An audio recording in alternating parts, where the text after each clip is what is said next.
दिल्ली से अहमदाबाद आया। अहमदाबाद एयरपोर्ट से जब बाहर निकल रहा था तो एक कर्मचारी ने मुझे रोका। कहता है सर सेल्फी खिंचवानी है आपके साथ। सो उन्होंने सेल्फी खिंचवाई। फिर मुझसे पूछा कैसे आना हुआ। मैंने कहा यशुदान जी आम आदमी पार्टी ज्वाइन कर रहे हैं। कहता है अच्छा। वो कहता है यशुदान तो गुजरात का केजरीवाल है। तो यशुदान जी गुजरात की जनता आपको बहुत प्यार करती है, आपको हीरो के रूप में देखती है। गुजरात के लोगों ने आजादी के लड़ाई में बहुत अहम भूमिका निभाई। देश के सबसे बड़े नेता गुजरात की धरती ने दिए,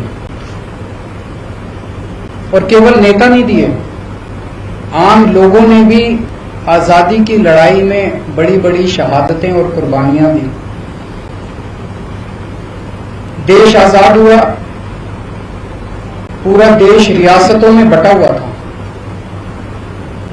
फिर सरदार पटेल ने बीड़ा उठाया कि देश को एक करना है। रात दिन 24 घंटे मेहनत करके उन्होंने पूरे देश को इकट्ठा किया। उसके बाद क्या हुआ? पिछले 75 साल अधिकांश कांग्रेस और बीजेपी की सत्ता की कहानी है, और आज गुजरात की जो हालत है वो बीजेपी और कांग्रेस की सरकारों की कारस्तानी है।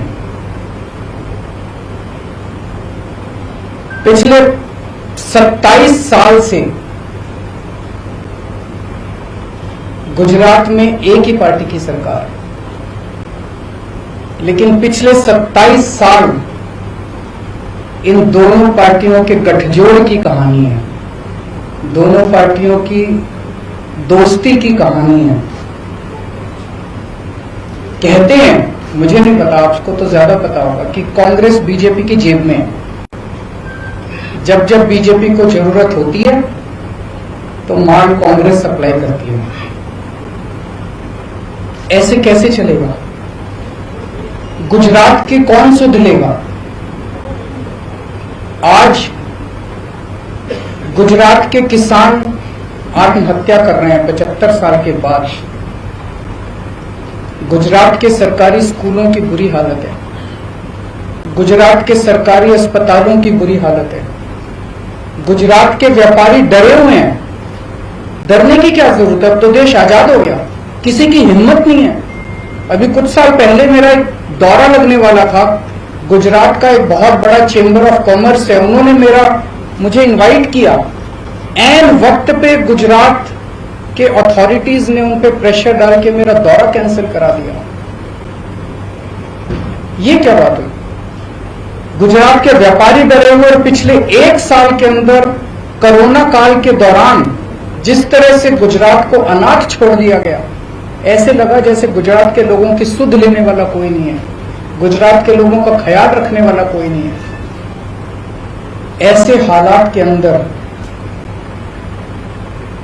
यशुदान गढ़वी जी ने जो निर्णय लिया राजनीति में आने का,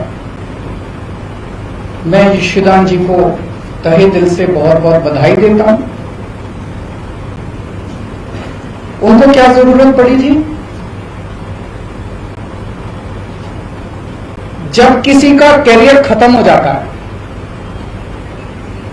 जब किसी को कोई पूछने वाला नहीं होता, तब अगर कोई छोड़ छाड़ के राजनीति में आए तो समझ में आता है। लेकिन अगर कोई अपनी करियर की पीक पे अपने करियर को लात मार के राजनीति के अंदर आए तो वो गुजरात की जनता के लिए आ रहा है। पिछले कुछ सालों से यशुदान जी अपने टीवी चैनल के और अपने कार्यक्रम के जरिए एक एक आम गुजराती की आवाज बने हुए थे, उनकी आवाज उठाते थे। लोग उनके साथ अपने आप को रिलेट करते हैं। आज गुजरात का हर व्यक्ति यशोदान जी के साथ रिलेट करता है। लोगों को लगता है कि वो हमारी आवाज उठा रहे हैं, लेकिन सिस्टम के बाहर रह के आवाज उठा के समस्याओं का समाधान करवाने की अपनी एक सीमा है। सिस्टम के बाहर रह के हम नुक्स निकाल सकते हैं, शोर कर सकते हैं, आंदोलन कर सकते हैं, टीवी के ऊपर आवाज उठा सकते हैं, डिबेट कर सकते हैं, न्यूज में दिखा सकते हैं। लेकिन अगर सामने वाली सारी पार्टियां मिली हुई हों और उनको सुनने की जरूरत ही नहीं, अगर सामने वाली पार्टियों का जो करना है कर लो, हमें तो कोई परवाह नहीं है, तुम जितनी आवाज उठानी है उठा लो, हमें तो कोई परवाह नहीं है, चुनाव का नतीजा तो पता ही है, हमें तो जीतना ही है, तो फिर क्या करेगा कोई आदमी? तो इन्होंने तय किया कि अब सिस्टम के अंदर जाके, कीचड़ के अंदर उतर के कीचड़ को साफ करना पड़ेगा। मैं समझता हूं कि ये इनका बहुत बड़ा त्याग है। ये छोटी बात नहीं है कि अपने कैरियर के पीक के ऊपर, कैरियर के टॉप के ऊपर जब कोई आदमी बैठा और वो अपनी कैरियर को लात मार के अगर वो राजनीति में आया है, तो मैं समझता हूं कि उन्होंने बहुत बड़ा त्याग किया है।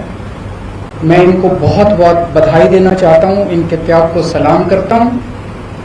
और मैं समझता हूं कि जो आम गुजराती आज विकल्पहीन हो गया था, उसे लगता था कि विकल्प ही नहीं बचा गुजरात की राजनीति के अंदर, ये दोनों तो एक ही हैं, इनको वोट देना है, इनको वोट देना है, कोई फर्क नहीं पड़ता है, एक ही हैं ये दोनों।